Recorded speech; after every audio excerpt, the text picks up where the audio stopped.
kita mempertontonkan hal buruk seperti ini di hadapan jutaan mahasiswa hukum. Kedepannya bagaimana anak-anak kita nanti?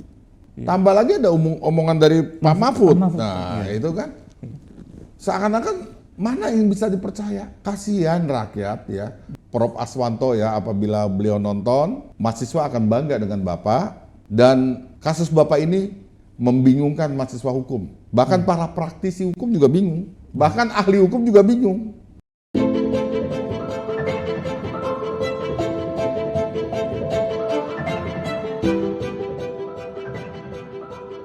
Assalamualaikum warahmatullahi wabarakatuh. Om Swastiastu, Namo Buddhaya, salam kebajikan, salam sejahtera bagi kita semua. Jumpa bersama saya Eri Muhtar Muhammad dalam program Serambi Adi Warman. Serambi Adi Warman merupakan program edukasi hukum yang membahas permasalahan keadilan yang hangat terjadi di kalangan masyarakat. Program official Adi Warman juga akan melakukan penelusuran hukum yang dikemas dalam bentuk karya jurnalistik yang bertujuan memberikan pemahaman hukum sesuai dengan undang-undang dan peraturan yang berlaku di Republik Indonesia. Pada episode kali ini, Serambi Adi Warman akan membawakan tema dengan judul Pernyataan yang Membingungkan antara mantan Ketua MK Jimmy Asidik dan Menko Polhukam Mahfud MD terkait pemecatan Hakim Mahkamah Konstitusi Profesor Aswanto. Baiklah, sebelum acara kita mulai, mari kita simak video berikut ini. Saya tidak mungkin selamanya di MK. Saya harus kembali ke kampus. Nah, saya khawatir kalau saya mengambil sikap lain dari yang biasanya saya ajarkan, saya justru akan dicerca nanti ketika saya balik ke kampus. Oke. Bapak mengajarkan A, tapi kok di putusannya Bapak B gitu kan. Nah, itu yang saya selalu bayangkan. Sehingga saya betul-betul konsisten. Misalnya, ada salah satu pasal di undang-undang tentang penanganan pandemi, intinya bahwa tindakan-tindakan penggunaan anggaran yang dilakukan oleh Satgas dan sebagainya, kalau ada penyimpangan-penyimpangan itu dianggap penyimpangan administrasi saja. Ya. Tidak boleh dianggap sebagai pidana gitu. Saya menganggap bahwa ini kan sangat basic untuk kami memahami tindak pidana korupsi. Kita ajarkan mulai dari awal kepada mahasiswa kita bahwa menyalahgunakan keuangan negara itu namanya korupsi. Saya termasuk yang ikut membatalkan pasal itu. Kontroversi keputusan DPR RI yang mengganti Hakim Konstitusi Aswanto dengan Sekjen MK Guntur Hamzah menuai banyak kritik karena dinilai cacat hukum. Nah, kami mengadakan pertemuan tadi para mantan, termasuk Pak Mahfud sebagai salah seorang mantan Ketua MK. Kami bersembilan tadi hadir, Pak Hamdan Zulfa juga demikian hadir. Nah, kami mendiskusikan dan 9 orang ini termasuk juga Sekjen, itu sampai pada catatan-catatan kesimpulan yang sama bahwa apa yang diputuskan oleh DPR RI ini salah banget gitu loh. Ini bertentangan dengan Undang-Undang Dasar, melanggar undang-undang. Ini salah memahami isi surat MK kepada DPR. Ada sesuatu yang aneh dari Republik ini. Ketika institusi yang mestinya tidak mengurusi wilayah lain, dia tiba-tiba masuk ke wilayah lain. Ini kan legislatif mencopot hakim dengan alasan legislatif lah yang mengajukan nama hakim itu. Nah, cilakanya kenapa dia dicopot? Gara-gara dia sering menganulir undang-undang yang dilahirkan oleh DPR. Ini kan akhirnya jadi like and dislike, sepenuhnya adalah motif politik, sementara Mahkamah Konstitusi, Hakim Mahkamah Konstitusi itu dilindungi oleh undang-undang, digaransi oleh undang-undang bahwa mereka punya kekuasaan yang merdeka. DPR, Presiden dan Mahkamah Agung itu hanya sebagai pintu untuk rekrutmen Hakim Konstitusi. Selepas dia masuk ke konstitusi, dia tidak independen lagi. Dia hanya menegakkan hukum dan kebenaran dan kepentingan negara, tidak mewakili lembaga lagi. Jika logika yang mewakili lembaga, ini rusak prinsip kekuasaan kehakiman yang merdeka itu. Nah, saya tidak tahu mekanisme di DPR, saya enggak tidak akan ikut campur, tetapi yang pemerintah sendiri tentu kita akan mempelajari, karena yang dari pemerintah itu kan ada 3 di situ. Akan mempelajari, minimal akan membuat mekanisme kalau ada pergantian itu di pemerintah. Mahkamah Konstitusi perannya sangat sentral, menguji undang-undang terhadap undang-undang dasar, membubarkan partai politik, mengatasi sengketa lembaga negara, termasuk melakukan impeachment terhadap presiden. Sehingga langkah-langkah DPR yang mengganti begitu saja Aswanto dengan calon yang diinginkan Guntur Hamzah menimbulkan pertanyaan politik. Ada apa di balik putusan DPR mengganti Aswanto dengan Guntur Hamzah?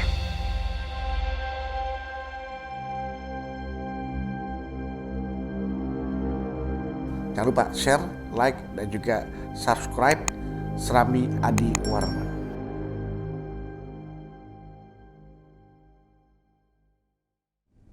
Baik, telah hadir bersama kita Bapak Adi Warman. Mari kita sapa terlebih dahulu. Assalamualaikum Pak Adi. Waalaikumsalam warahmatullahi wabarakatuh. Iya, apa kabar Pak? Baik, alhamdulillah. Kang Eri gimana kabarnya? Alhamdulillah Pak, sehat. Alhamdulillah. Apa kabar Pak ini hukum di Indonesia Pak?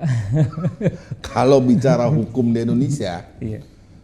rujukan saya tadi yang barusan di video yang tadi itu ya, Pak. Setuju Pak. Ya. itu saya melihatnya sudah carut marut bahkan runtuh. Betul. Kenapa saya katakan seperti itu? Karena jelas-jelas ada arogansi tanda petik kekuasaan untuk melakukan intervensi kepada lembaga lain yang bukan di bidang dia, dan lembaga itu mengaminkan. Itu bayangkan aja, DPR ini ya mengusulkan 3 hakim konstitusi, ya bukan berarti dia bisa menarik usulan tadi. Ya. Betul. Kalau itu bisa dilakukan, saya nggak bisa bayangin. Hakim Mahkamah Agung semua produk dari DPR, finalnya di situ. Bisa aja ditarik semua dong nanti. Iya. Nah ini udah carut marut sekali gitu loh. Iya. Ya. Iya. Kenapa ini terjadi? Ya karena banyak kepentingan-kepentingan dan tidak menyadari tentang tugasnya. Kalau tadi Pak Aswanto itu menganulir atau dia berbeda pendapat dengan DPR, apalagi terkait dengan undang-undang penggunaan itu ya, dana COVID, ya tentang bahwa itu tindak pidana korupsi kalau diselewengkan, tidak sekedar untuk administrasi saja. Nah ini kan orang-orang kayak beliau harusnya dijaga. Justru dipertahankan. Iya, dijaga untuk tegaknya konstitusi, menjaga marwah ya penegakan hukum, dalam hal ini pemberantasan korupsi. Nah ini kalau itu dianulir atau ditarik kembali, ya itu luar biasa. Yang konyol, yang saya bilang ada konyolnya ini, gimana Pak? Pak Jimli Asidiki itu sudah ngomong ya bahwa ngumpul mantan-mantan 8 iya, mantan-mantan ketua ya, betul. ketua Mahkamah Konstitusi, ditambah dengan sekjennya Pak Pak Guntur yang kan, sepakat bahwa perbuatan DPR itu bertentangan dengan Undang-Undang Dasar 45, bla bla bla bla, clear kan di situ. Iya Pak. Ya, tapi pada saat Pak Gunturnya diangkat, dia aminin, Pak Gunturnya terima. Ini juga inkonstitusi, bukan arti ya, nggak konsisten lah. Harusnya Pak Guntur kalau ikut di dalam pertemuan itu sepakat mengatakan perbuatan DPR itu salah memahami surat MK, ya, maka seharusnya ditolak. Tapi lucu, pas dikasih jabatan, ya, akhirnya diem. Dia aminin kan itu. Aminin. Nah berarti kan omongan Pak Jimli tadi kan enggak, berarti kan tidak kompak mereka semua itu. Tambah lagi ada omongan dari Pak Mahfud. Nah itu kan. Seakan-akan mana yang bisa dipercaya? Kasihan rakyat ya, yang bukan hanya rakyat yang kasihan. Kita mempertontonkan hal buruk seperti ini di hadapan jutaan mahasiswa hukum. Kedepannya bagaimana anak-anak kita nanti? Dan ini dibiarkan saja Pak ya? Saya nggak ngerti lagi ke depan. Mungkin anak-anak mahasiswa hukum itu nyesal kali masuk fakultas hukum.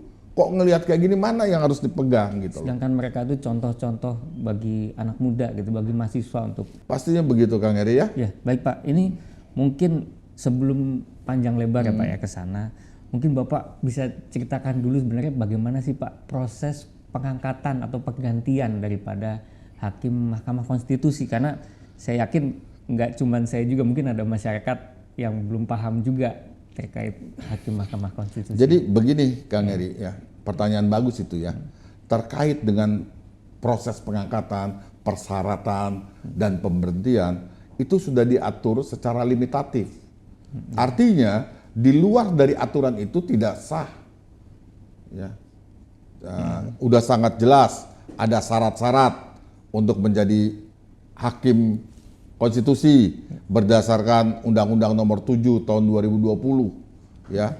Itu perubahan ketiga dari Undang-Undang Nomor 24 tahun 2003 tentang Mahkamah Konstitusi. Di pasal 15-nya itu sudah sangat jelas ada persyaratan yang harus dipenuhi oleh seorang calon. Yang pertama, memiliki integritas dan kepribadian yang tidak tercela. Yang kedua, adil. Ya. Yang ketiga, negarawan yang menguasai konstitusi dan ketatanegaraan. Nah, apakah Prof. Aswanto itu sudah tidak memenuhi syarat ini sehingga ditarik? Itu timbul pertanyaan. Ya. Padahal di dalam pasal 87 ya, Undang-Undang Nomor 7 tahun 2020 ini sudah sangat jelas mengatakan bahwa hakim konstitusi yang sedang menjabat saat ini ya, saat undang-undang ini dianggap memenuhi syarat menurut undang-undang ini dan mengakhiri masa tugasnya sampai usia 70 tahun. Selama keseluruhan ya masa tugasnya yang tidak melebihi 15 tahun. Itu sudah clear kalau kita lihat dari persyaratannya. Berikutnya kita lihat di pasal berikutnya, ada di pasal 15 ya. Itu jelas diatur tentang pengangkatannya. Bagaimana dan lain sebagainya itu diatur dari warga negara, berijazah. Ini sangat normatif ya syarat-syaratnya. Dan ini sudah clear buat beliau.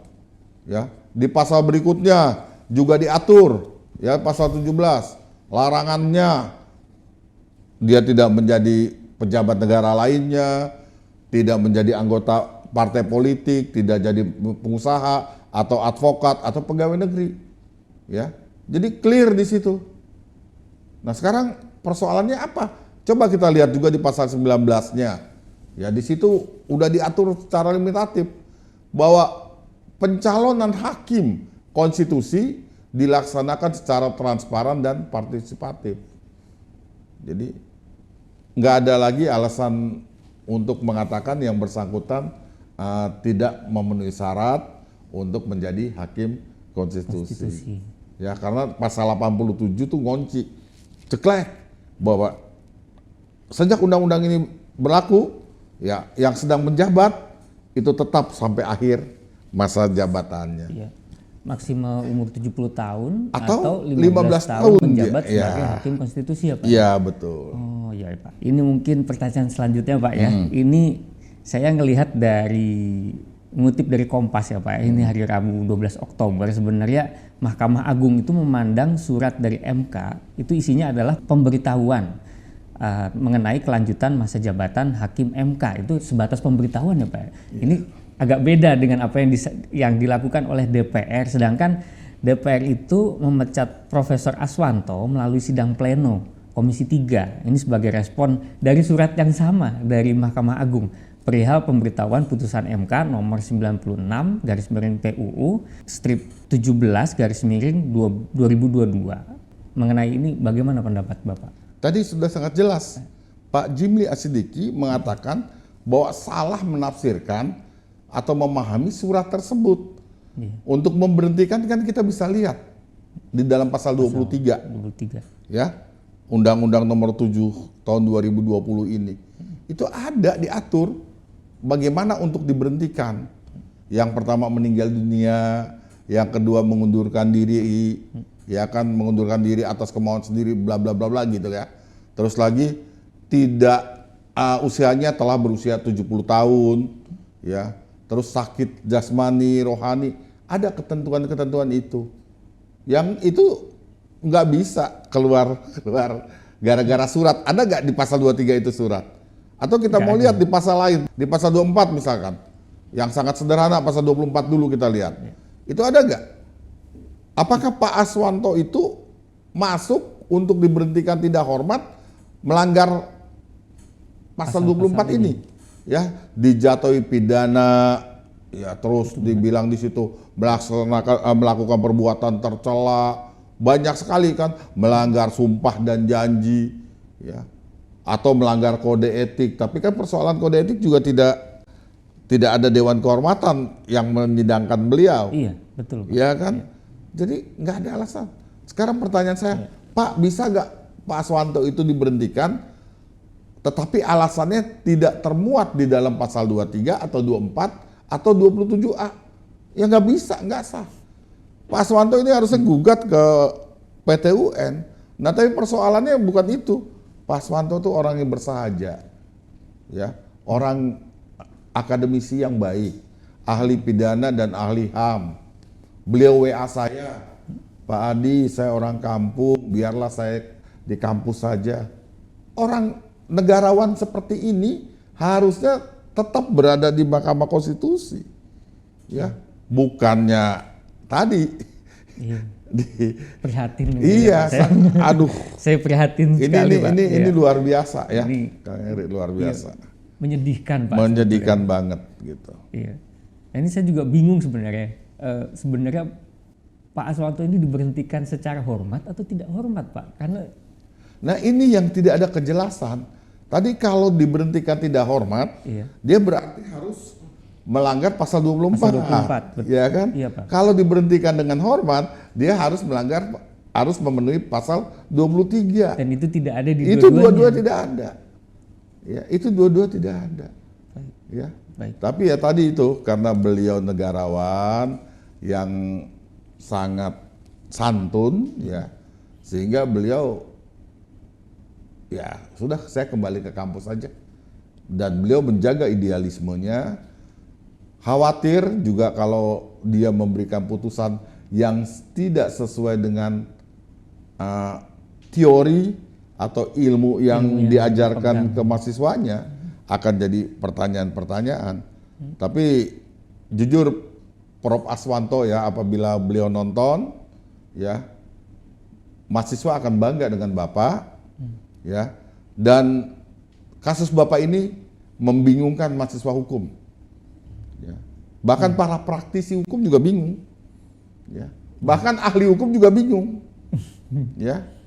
Ini sebagai satu-satunya, Pak, kejadian di dunia bahkan, karena saya kira tidak ada parlemen yang memberhentikan hakim Mahkamah Konstitusinya, Pak, ya, selain kasus Aswanto ini. Iya, yang anehnya diaminkan. Kalau memang parlemen itu salah, DPR itu salah,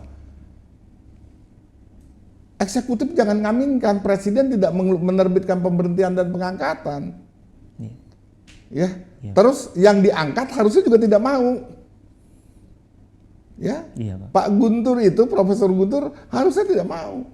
Ya. Karena proses ini tidak benar.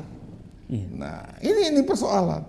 Dia teriak pada saat orang tidak benar, dia teriak pada saat menimpa dirinya ada ruang menguntungkan, diaminkan.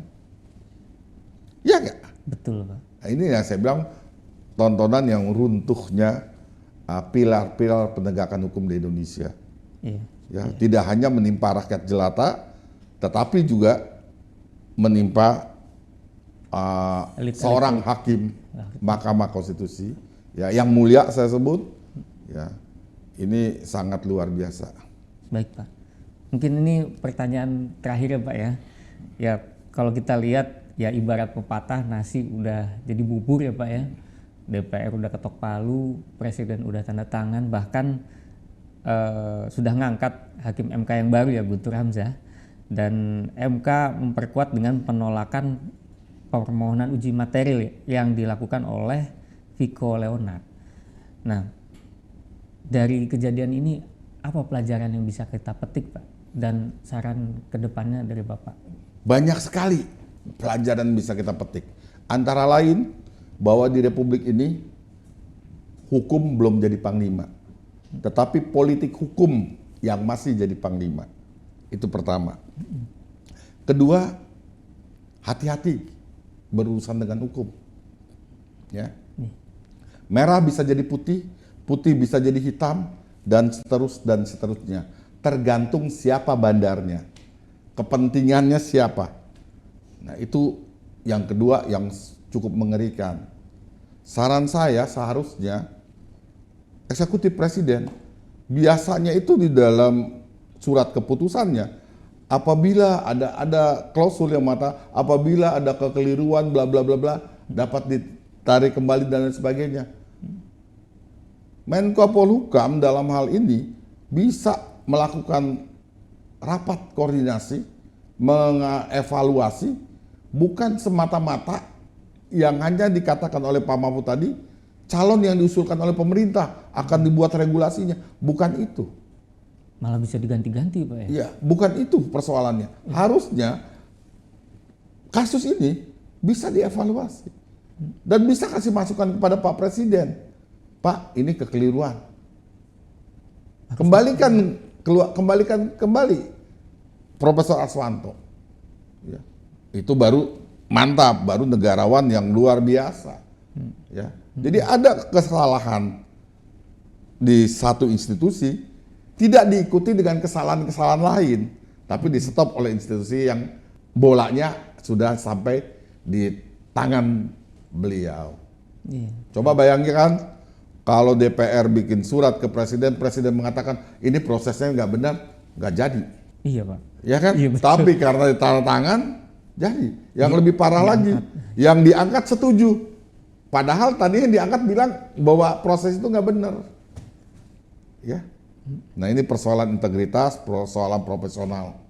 Ya. Sekali lagi, seharusnya Pak Guntur menolak diangkat jadi hakim Mahkamah Konstitusi. Dan Presiden masih punya ruang untuk membatalkan Kepresnya dan mengangkat kembali Prof. Aswanto. Ya. Itu aja komentar dari saya. Demi keadilan ya Pak ya. Bukan Demi sekedar hukum. keadilan, Iya. tapi demi bangsa ini, demi mahasiswa-mahasiswa hukum, demi marwah Republik, demi marwah DPR, demi marwah Mahkamah Konstitusi. Itu yang harus dilakukan. Memang pahit, ya. Memang nanti akan jadi timbul pertanyaan, salah ya salah nggak apa-apa, bisa diperbaiki. Ya. Harus diterima Ya, dengan legowo. membuktikan bahwa negarawan, ya. Bukan untuk menang-menangan, ya, tapi menerima kalau memang itu tidak tepat, ya. Oke, Kang Eri. Ya, terima kasih Bapak. Terima kasih kembali. Bapak sudah memberikan pemahaman hukum yang luar biasa. Dan saya ucapkan terima kasih Pak telah hadir dan memberikan pemahaman hukum bagi kita semua. Semoga ilmu hari ini dapat bermanfaat tidak hanya untuk saya Pak, tapi juga untuk masyarakat semua, untuk mahasiswa-mahasiswa hukum juga agar mungkin bisa belajar daripada apa yang kita bahas hari ini. Demikianlah acara bincang-bincang kali ini. Sampai jumpa di episode selanjutnya. Jangan lupa subscribe channel Serambi Adi Warman. Saya Eri Muhtar pamit undur diri. Wassalamualaikum warahmatullahi wabarakatuh. Waalaikumsalam warahmatullahi wabarakatuh. Salam Serambi Adi Warman.